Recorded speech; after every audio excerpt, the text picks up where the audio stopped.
Alright, so these are the ingredients. I usually like to buy this. This is the yeast. I got it at Walmart. I guess you could get it on Amazon or any store. You know, sometimes they have like little package of yeast. But because I bake so often, I can't remember when I bought bread from the store. When I ate bread from the store, because I figure my bread is best. So this, I buy this, and it's quite a bit of yeast. See, now I don't have a lot in here, but I have like 3 or 4 of these in the fridge. Yeah. So more than likely I'll be using all of this today. So that's the first ingredient. Of course, salt. I usually put a little bit of cooking oil. Preferably, I would rather olive oil, you know, olive oil.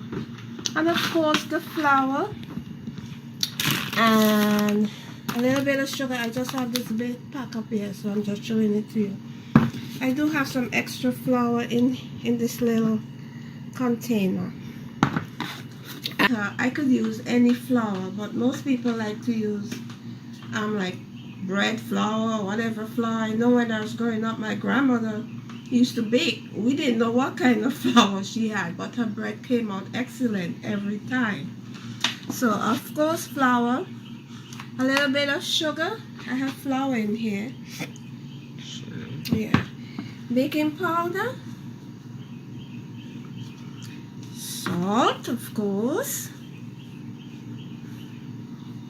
and I already told you all about this, okay? And just extra stuff if you really want to put.